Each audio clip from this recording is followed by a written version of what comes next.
नमस्कार आदाब, मैं हूं मौज़म खान। आज हमारे साथ चर्चा के लिए स्टूडियो में मौजूद है वरिष्ठ स्तंभकार राजनीतिक विश्लेषक अमित त्यागी जी। बहुत बहुत स्वागत है आपका अमित त्यागी जी। जैसा कि इस समय लोकसभा चुनाव का बिगुल बज चुका है, वहीं बात अगर शाहजहांपुर जनपद की राजनीति की जाए तो क्या कुछ यहां पर उतार चढ़ाव हो सकते हैं। और कहीं ना कहीं देखा जा रहा है कि सपा ने जो अपना प्रत्याशी घोषित किया है वो अब तक का लोकसभा चुनाव में शाहजहांपुर से घोषित होने वाले प्रत्याशियों में सबसे कमजोर प्रत्याशी है। क्या कुछ निर्णय आने वाले, क्या कुछ लोकसभा चुनाव के नतीजे आने वाले हैं, इस सब पर चर्चा करेंगे अमित त्यागी जी से। अमित त्यागी जी, जिस तरह से लोकसभा चुनाव की शुरुआत हो चुकी है, बिगुल बज चुका है, शाहजहांपुर में समाजवादी पार्टी ने अपना एक इंपोर्टेड प्रत्याशी शाहजहांपुर से घोषित किया है जी।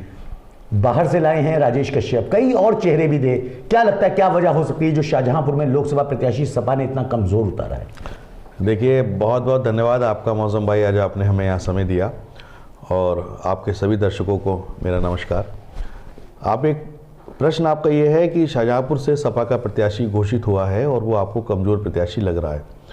देखिए, ऐसा है कि पूरा समीकरण को अगर समझें तो सपा के साथ स्थिति ये है कि सपा के जो जुड़े हुए लोग हैं वो कहीं ना कहीं विकल्प ढूंढ रहे हैं भाजपा में।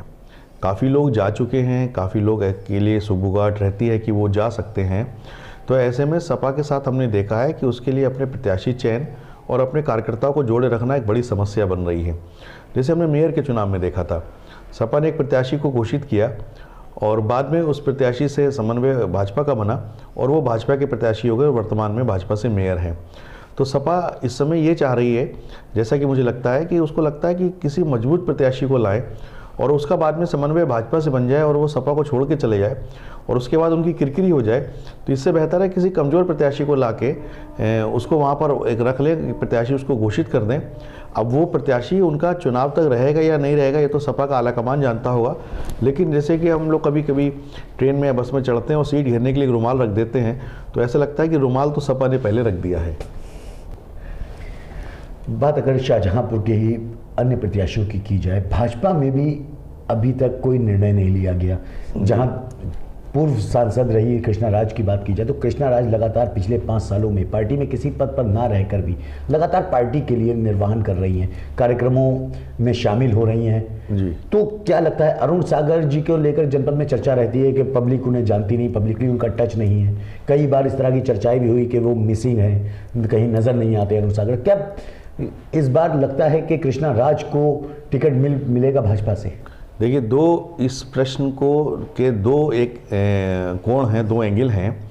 एक तो है कि भाजपा का प्रत्याशी कौन होगा और दूसरा ये है कि भाजपा के प्रत्याशी का क्या स्थान रहेगा, किस तरह की उसकी चुनावी रणनीति रहेगी भाजपा की। तो सबसे पहले अगर भाजपा की तरफ से देखें तो जैसे राम मंदिर का जब विषय जब से उठा है और पूरे भारत में जिस तरह की एक राम लहर हो गई है और ये तो तय हो गया है कि इस चुनाव में जो हिंदुत्व का विषय है वो उठाने की आवश्यकता नहीं पड़ेगी, वो लोगों के घर घर तक पहुंच गया है।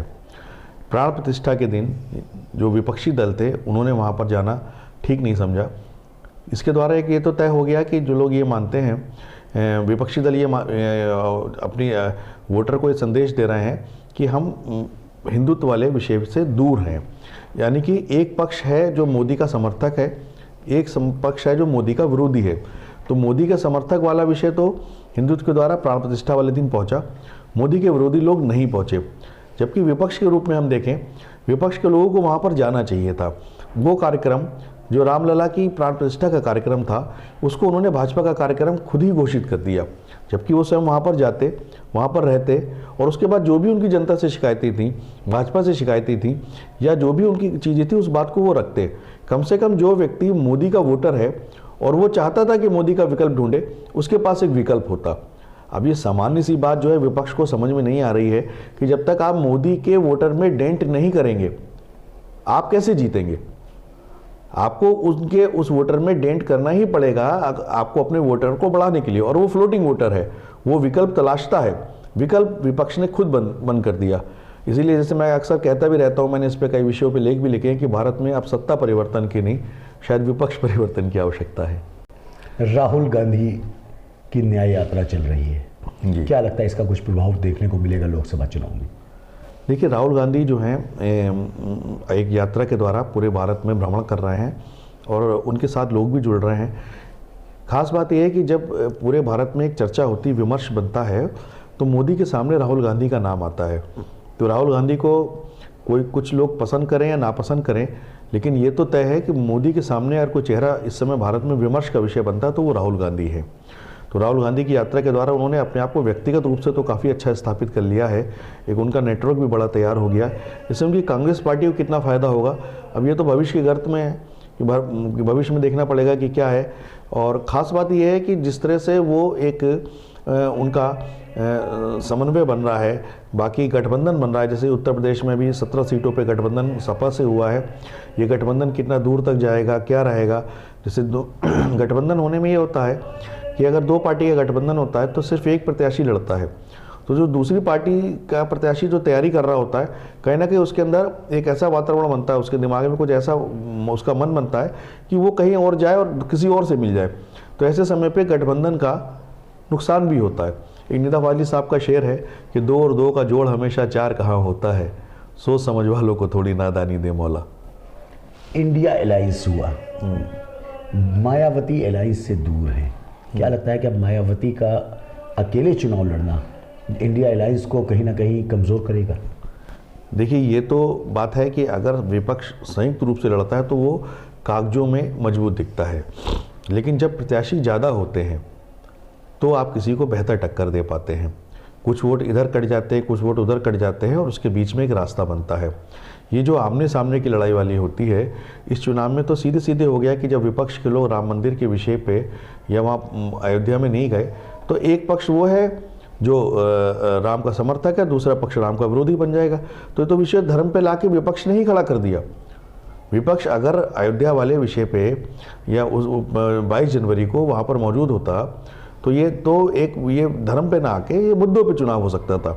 अब तो इस विषय को ये लोग बार बार आरोप भाजपा पे सांप्रदायिक होने के लगाते हैं, लेकिन एक गलती ये कर बैठे हैं कि इस चुनाव को धर्म के आधार पे तो इन्होंने स्वयं ही विभाजित कर लिया है।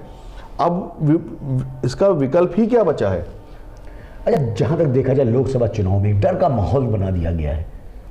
जो मुस्लिम हैं वो लगातार CAA को लेकर भ्रमित हैं। क्या लगता है, क्या इसमें जो मुस्लिम वोटर है, क्या ये चुनाव डर की बेस पर होगा?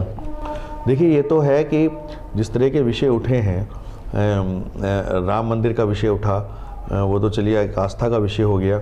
अभी उत्तराखंड में UCC पे आया, अब CAA का विषय चलने लगता है। तो इससे ये तो लगता है कि ये चीज़ें धर्म को एक तरह से ध्रुवीकरण की तरफ चीज़ें बढ़ती हैं।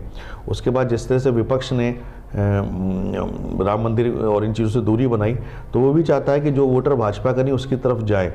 लेकिन डर का जो माहौल अगर ये जो बन रहा है, ये अच्छा नहीं है, क्योंकि बहुत सी चीज़ें ऐसी हैं जो समाज में गलत चीज़ें प्रसारित हो रही हैं। ऐसा नहीं है। CAA के विषय में भी बहुत सी भ्रांतियां हैं, इसके बारे में जानकारियां तो जो विशेषज्ञ हैं या जो भाजपा जुड़े लोग हैं वही बेहतर दे सकते हैं। लेकिन जैसे हम चर्चा करते हैं, लोगों से सुनते रहते हैं, तो बहुत सी भ्रांतियाँ ज़्यादा समाज में फैल रही हैं, जिस पर रोक लगना बहुत ज़रूरी है। अब अगर बात उत्तर प्रदेश की जाए और ख़ास तौर पर इंडिया अलायंस की जाए, तो कहीं ना कहीं राहुल गांधी की पार्टी जो कांग्रेस है उसमें और समाजवादी पार्टी में लगातार विरोध देखने को मिलता रहता है। अभी सीटों को लेकर कुछ दिन पहले ही काफ़ी चर्चा चल रही थी कि अलायंस होगा या नहीं होगा। तो क्या लगता है, क्या इसका प्रभाव पड़ेगा? देखिए, यही तो बात है कि एक तरफ तो जैसे मोदी की जो ब्रांड मोदी हैं वो क्यों मजबूत हुए, उसकी वजह भी ये है कि मोदी एक विषय को लेके चलते हैं, एक विजन डॉक्यूमेंट प्रस्तुत करते हैं कि मुझे ये मैं कर चुका हूँ, मुझे इसको करना है। दूसरी तरफ विपक्षी दल कोई विजन डॉक्यूमेंट लेके नहीं आते, कोई रोड मैप लेके नहीं आते हैं। उनका सिर्फ ये कि किसी तरह से मोदी को हटाना है। जब इसको आगे एक्सप्लोर करें तो देखिए, जो दल जो बिल्कुल विपरीत विचारधारा के होंगे, जिनमें आपस में कोई सामंजस्य नहीं होगा, वो एक साथ सिर्फ इसलिए आ रहा है कि हमें इसको हराना है। बस यहीं पर तो भाजपा और मोदी मजबूत हो जाते हैं। जबकि जो उनकी कमियां हैं, सरकार की कमियां हैं या मोदी की कमियां, जो वास्तविक कमियां हैं, उसको जनता के बीच में लेके जाएं। राफेल का विषय पिछली बार हमने देखा 2019 के चुनाव में राहुल गांधी ने काफ़ी उठाया, बाद में वो भी फुस हो गया। ऐसे कभी कहीं ना कहीं अलग अलग विषय उठते रहते हैं, वो विषय कहीं टिकते नहीं हैं। अभी अडानी वाला विषय आया, वो भी नहीं टिका। सुप्रीम कोर्ट से भी उसमें जो देखा कि उसमें उनको कोई राहत नहीं मिली। तो ऐसी चीज़ें हैं कि जो विषय अगर ये मजबूत लेके आए जो जनता तक पहुँचे, जनता को क्लिक करे। जनता मूर्ख नहीं है, जनता को कोई भी बहुत लंबे समय तक मूर्ख नहीं बना सकता है।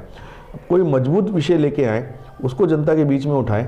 जैसे अगर आप देखिए राजीव गांधी के समय में बोफोर्स का विषय आया था तो विश्वनाथ प्रताप सिंह ने सरकार को पलट दिया था। विषय मजबूत आना चाहिए, हल्के विषय से चीज़ें नहीं होती हैं। एक वसीम रजवी साहब का शेर है कि गलत फहमी की गुंजाइश नहीं सच्ची मोहब्बत में, अगर किरदार हल्का हो कहानी डूब जाती है। तो अगर आपको विपक्ष को अगर मोदी के सामने आना तो किसी न किसी बड़े किरदार को उनको अपने सामने लाना पड़ेगा, हल्के किरदारों से बात नहीं बनने वाली। जहाँ तक शाहजहांपुर लोकसभा सीट की बात की जाए तो पब्लिक के जहाँ तक रुझान आ रहे हैं तो जाहिर सी साफ तौर पर देखने को मिल रहा है कि भाजपा का जो भी प्रत्याशी होगा उसकी जीत यहाँ पर निश्चित है। वजह है उपेंद्र पाल सपा से एक मजबूत प्रत्याशी हो सकते थे, उनको वोट ना देकर सपा को भीतर घात का भी खतरा रहेगा। क्या लगता है इस बात में कितनी सच्चाई साबित होगी? देखिए, भीतर घात की तो चीज़ ये है कि चुनाव तो सिर्फ इस चीज़ पे हो रहा है कि मोदी समर्थक या मोदी विरोध, तो संगठन के बहुत ज़्यादा भीतरघात का प्रभाव नहीं। लेकिन उपेंद्र पाल सिंह अच्छे एक उम्मीदवार रहते, मजबूत उम्मीदवार थे। अब आगे जो भी उम्मीदवार उनका है वो कैसा लड़ेगा तो देखना पड़ेगा। सबको मिलके लड़ाना पड़ेगा, तभी उनकी पार्टी सपा की जीतेगी। जहाँ तक भाजपा की बात है, भाजपा में उम्मीदवार का जो विषय है वो बड़ा गौण हो चुका है। वहाँ ऊपर से जिस भी उम्मीदवार को वो भेज देते हैं और प्रधानमंत्री के मोदी के नाम पे और कमल के निशान पे वोट पड़ जाता है। सांसद का विषय गौण है, तो जिसको भी टिकट मिलेगा उसकी जीतने की स्थिति सबसे अच्छी है और शायद बहुत बड़े मार्जिन से भी वो जीते। अब जैसे दो प्रत्याशियों के नाम अभी चल रहे हैं, अरुण सागर के नाम है, कृष्णराज के, जैसा अभी आपने चर्चा भी की थी। तो कृष्णराज जो है अगर देखा जाए तो अभी तक अभिजीत प्रत्याशी हैं। 2019 में वो सिटिंग उस समय एमपी थी और उनका टिकट काट दिया गया। उनकी कोई पराजय नहीं हुई थी और उनको लगातार सुरक्षा भी मिली हुई है वाई की। तो ये भी है कि वो ऊपर की जो टीम है उनके साथ कहीं ना कहीं उनको एक संरक्षण मिला हुआ है। अरुण सागर भी जो है यहाँ पर अगर देखा जाए तो उनका कार्यकाल एक तरह से निर्विवाद ही रहा है, उनका बहुत ज़्यादा प्लस माइनस वाला नहीं रहा है। बस उन पर यह है कि वो कुछ बड़े नेताओं के ही टच में रहते हैं, सामान्य जनता से कटे रहते हैं, ये वाली चीज़ें हैं। तो जो भी भाजपा का प्रत्याशी आता है वो जीतने का एक अच्छा उसका बनेगा। अखिलेश यादव की राजनीति की अगर बात की जाए तो अखिलेश यादव की कहीं ना कहीं नादानियाँ देखने को मिलती हैं। उन्हीं के पार्टी के संगठन के लोग कहते हैं कि कुछ लोग जो उनकी नज़रों में हैं हमेशा उन्हीं की बात मानते हैं। क्या इसका भी नुकसान 2024 में देखने को मिलेगा? देखिए, ये जो चीज़ है कि जो मुलायम सिंह की बात थी, अगर उनकी राजनीति को हम देखते हैं तो उनके पास हर ज़िले में एक अपनी व्यक्तिगत टीम होती थी जो सपा से अलग भी होती थी और अलग दलों के लोगों से वो जुड़े रहते थे। अखिलेश जी के बारे में जैसी सूचनाएं मिलती हैं, जैसा देखते हैं, उनके पास एक नेटवर्क जो है देखा जाए तो शायद उनका जो उनकी ड्राइंग रूम पॉलिटिक्स है उसमें ज़्यादा उनका भरोसा है। अभी देखिए, दो प्रकरण आप देखिए, शाहजहाँपुर में ददरौल के विधायक मानवेंद्र सिंह जी जो है उनका देहांत हो गया, तो उसके 3-4 दिन के बाद ही उत्तर प्रदेश के मुख्यमंत्री माननीय योगी आदित्यनाथ जी शाहजहाँपुर में आए और अपने व्यस्त कार्यक्रम बीच में उन्होंने समय दिया, श्रद्धांजलि दी, वो चले गए।